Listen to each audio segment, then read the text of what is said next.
নমস্কার, কেমন আছেন আপনারা সবাই? আশা করছি আপনারা সবাই ভালো আছেন। আপনাদের ভালোবাসায় আমার পরিবারও সবাই খুব ভালো আছে। আরএস ফ্যামিলি সুন্দর আরও একটি ব্লগে আপনাদের সকলকে অনেক অনেক স্বাগত আর ভালোবাসা জানাই। আজকে হচ্ছে বুধবার।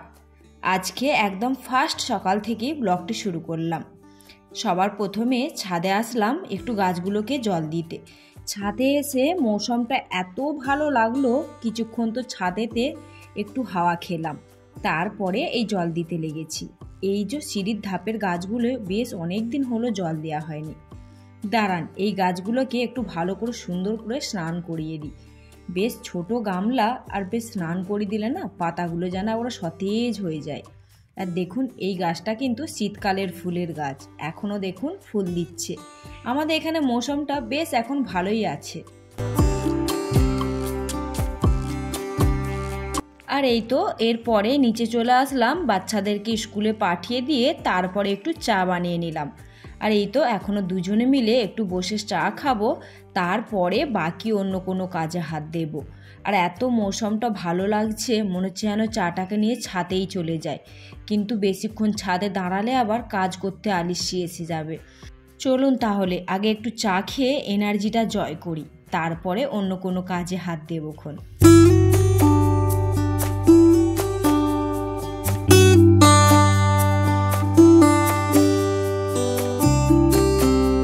আর এই তো চাটা খেয়ে নিলাম। খেয়ে নিয়ে একটুখানি এখানেতে কালকে রাত্রেবেলা একটু মলে গেছিলাম। মলে যেয়ে একটু আটা আর টুকিটাকি ঘরের জিনিস নিয়ে এসেছিলাম।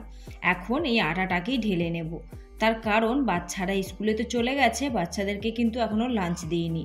তার কারণ হাজব্যান্ড আজকেও বাড়িতে থাকবে, তো বলল পরে লাঞ্চ বানিয়ে দিও, ধীরে সুস্থে আমি যেয়ে দিয়ে আসবো। আর এই দেখুন আটাটাকে ঢালতে গেলাম বেশ ভালোভাবে, আর কি হলো দেখুন, এই দেখলেন কেমন উল্টে গায়ে পড়ে গেল। ওই জন্য না এইসব ঢালাঢালির কাজগুলো আমি বিশেষ একটা করতে যাই না, হাজব্যান্ডকেই বলি করে দিতে। এখন দেখলাম হাজব্যান্ড বাড়িতে নেই, কোথাও একটু বাইরের দিকে বেরিয়েছে, তো দেরি করলে তো চলবে না। বাচ্চারা স্কুলে ওদেরকে টাইমে লাঞ্চ না দিতে পারলে, আবার একটু দেরি হয়ে গেলে ম্যাডামরা আবার লাঞ্চ নিতে চায় না, তো সেই জন্যই আমিই লেগে পড়লাম করতে। আর এই যে অঘটন ঘটে গেল, বেশ খানিকটা আটা পড়ে গেল। এইখানে আবার জানেন একটা জিনিস ভালো, আমার আটাটা পড়ে গেছে বলে না, এইখানে কিন্তু স্পেশালি লোক স্নানের পরে পিঁপড়েকে আটা খাওয়ায়। যেখানেই দেখবে পিঁপড়ের লাইন একরা, সেখানে যেই কিন্তু এই আটা নিয়ে যেয়ে ছড়িয়ে দেবে। বলে নাকি পিঁপড়েকে আটা দান করা খুব ভালো, যেহেতু ছোট ছোট পিঁপড়ে, বলে যত পিঁপড়ের মুখে আটা যাবে তত যেন পুণ্যি পাওয়া যায়। তো এই জিনিসগুলো এখানে এমনিতেই করে, তো আজকে আমিও একটু করে নেব। এমনিতে অবশ্য মাঝে মধ্যে দিয়ে থাকি, কিন্তু আবার সব দিন দেয়া হয় না। আর এই তো এখানে নিয়ে এসেছিলাম একটু চিনিটাকেও ঢেলে নিলাম। আর 2 কিলো মতো চিনি ছিল, তো বড় জায়গাটায় বেশ অনেকটা ঢেলে নিয়ে তারপরে যেখানে ডেলি ইউজ করি সেইখানেতে কন্টেনারটাকে পুরো ভরে রেখে দিলাম। আর এইটা বেশ অনেক দিন চলবে। আর তারপরেতে চা পাতাটাও শেষ হয়ে গেছিলো, তো ভাবলাম চিনিটা যখন ঢাললাম তখন চা পাতাটাও একদম ঢেলে ডিপেটা ভরে রেখে দিই, বেশ কয়েকদিন আবার চলে যাবে। এই রকমভাবে গুছিয়ে পরিপাটি করে কাজ করতে কিন্তু বেশ লাগে। সারাটা দিন সকাল 5টা থেকে রাত 12টা যে কোন দিক দিয়ে বেজে যায় সত্যি কথা বলতে বোঝাই যায় না। এই সংসারের সমস্ত খুঁটিনাটি কাজকর্ম, তারপরে বাকি সময়টুকু বাচ্চাদের পিছনে পড়ানো শোনানো, তারপরেতে খাওয়ানো দাওয়ানো, তারপরে কিছুটা সময় হাজব্যান্ডের জন্য। তো বাস এই করেই যে সকাল থেকে রাত কোন দিক দিয়ে হয়ে যায় কিন্তু কিছু বোঝাই যায় না। আর সংসারটাকে যদি সুন্দর করে সব সময়তে হাসি খুশি দিয়ে ভরিয়ে রাখা যায়, তাহলে কিন্তু সংসারে দেখবেন কোনো জিনিসের যেমন অভাব হয় না, তেমন কিন্তু সুখ শান্তিও বেশ বজায় থাকে।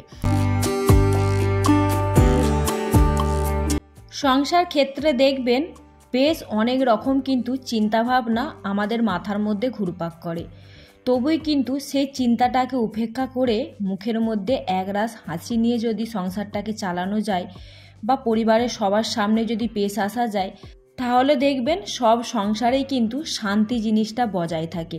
আর যেই সংসারে শান্তি থাকে সেই সংসারে কিন্তু লক্ষ্মী আসতে কেউ আটকাতে পারে না।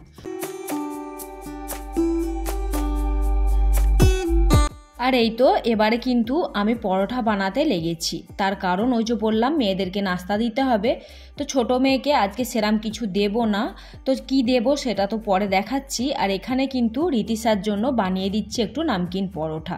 পরোটাটা আমি কিভাবে বানাচ্ছি সেটা আপনাদের সাথে আজকে একটু শেয়ার করি।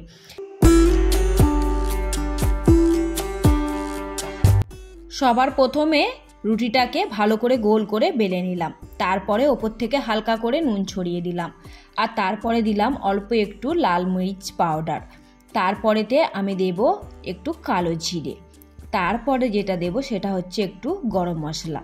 এই সবগুলোকে ভালো করে মিক্স করে কালো জিরেগুলোকে ভালো করে ট্যাপ ট্যাপ করে আটার মধ্যে চিপে চিপে বসিয়ে দিলাম।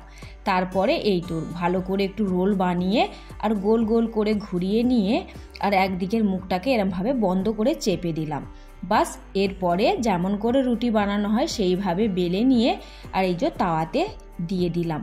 এতক্ষণ ধরে আমি রান্না করছি, মানে পরোটা বানাচ্ছি, একটা রুটি বানালাম, আমি কিন্তু চিপনিটা অন করতেই ভুলে গেছিলাম। তারপর আবার চিপনিটাকে অন করে দিলাম। আর সবার প্রথমে রুটিটা কিন্তু আমি গরুর জন্যে বানাই, যত তারাই থাক সবার প্রথমে রুটিটা আমি গরুর জন্য কিন্তু কোনো দিন ভুলি না। এইখানে এই সমস্ত বিশেষ নিয়মগুলো কিন্তু সবাই দেখেছি পালন করে, যেমন সবার প্রথমে রুটি গরুকে দেওয়া, সবার লাস্টের রুটি কুকুরকে দেওয়া, তারপরেতে কি বলুন তো ওই যে আটা পিঁপড়েকে দেওয়া, এই সমস্ত নিয়মগুলো কিন্তু এখানে বেশ পালন করে। আর দেখেছি লোকেদের সংসারে কিন্তু এখানে সেই জন্য মনে হয় কোনো অভাবই নেই। আর সেই সমস্ত জিনিসগুলো আজ এত বছর ধরে দেখতে দেখতে কোন দিক দিয়ে যে আমাদেরও নিয়মে পরিণত হয়ে গেছে সেটা বুঝতেই পারিনি। এখন আমিও কিন্তু এই সমস্ত জিনিসগুলো ডেইলি ফলো করি। আর এই তো ছোটো মেয়েকে একটু কলা কেটে দিলাম আর 4-5টা কাজু দিয়ে দিলাম। লাঞ্চটা নিয়ে হাজব্যান্ড চলে গেল। এরপরে আমি এখানে একটু আলু কেটে নিচ্ছি, আলুর সবজি বানাবো আর বাকি রুটিগুলো বানাবো হাজব্যান্ডের আর আমার জন্য। চলুন তাহলে বাকি কাজটা সেরে নেওয়া যাক। আর এই তো এইদিকে রুটিটুকু বানিয়েছি, নাস্তা করব কি তার আগেই দেখলাম মাছওয়ালা ভাই মাছ নিয়ে এসেছে। আজকে নিয়ে এসেছে বিকেট মাছ। এই মাছও কিন্তু হাজব্যান্ড খায় না, তবু একটু নিলাম। তার কারণ কি বলুন তো, বাচ্চাদেরকে তো দিতে হবে, নিজেরা নাই খায়, বাচ্চাদেরকে তো একটু শরীরে প্রোটিন ভিটামিন দিতে হবে, সেই জন্য নিয়ে চলে আসলাম। আর এরপরে হাজব্যান্ডকে নাস্তাটা দিয়ে দেব, তারপরে অবশ্য আমিও করে নেব। আর আজকের ব্লগটি আপনাদের কেমন লাগলো অবশ্যই কিন্তু কমেন্ট করে জানাতে ভুলবেন না। যদি ভালো লেগে থাকে তো প্লিজ একটা লাইক করতে ভুলবেন না।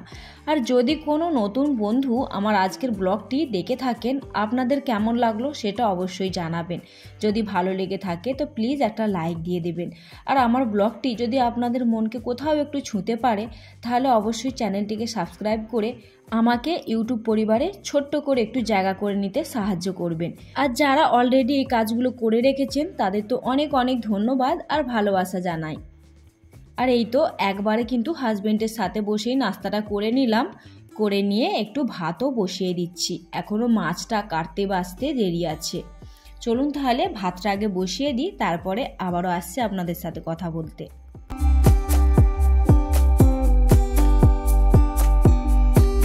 ভাতে চালটা তুলতে তুলতে আপনাদেরকে কিছু কমেন্টে রিপ্লাই দিই। গল্পের ঝুলি থেকে একটি বোন কমেন্ট করেছে, খুব সুন্দর হয়েছে, কালকে যে ডিআইওয়াইটা বানিয়েছিলাম সেইটা। আর একটা বোন কমেন্ট করেছে মৌমিতা দাস ব্লগ 7 থেকে। বোনটি কমেন্ট করেছে যে দিদি ভাই তোমার ব্লগগুলি খুব সুন্দর, আর আমি আজ থেকে লাইক করে সাবস্ক্রাইব করে তোমার পরিবারের পাশে থাকলাম, তুমি আমার পরিবারের পাশে থেকো। অবশ্যই বোন, তোমার পরিবারের পাশে আমি থাকবো। আমরা সবাই যদি একে অপরকে এইভাবে সাপোর্ট করে চলি তাহলে দেখবেন আমরাও কিন্তু এই ইউটিউব পরিবারে একটুখানি ছোট্ট করে জায়গা করে নিতে পারবো। সেই জন্যই বলি আপনারা যারা ব্লগ দেখছেন তারা অবশ্যই কমেন্ট করবেন, আপনাদের কমেন্টের রিপ্লাই এবং চ্যানেলের নাম কিন্তু আমি আমার ব্লগের মাধ্যমে নেব।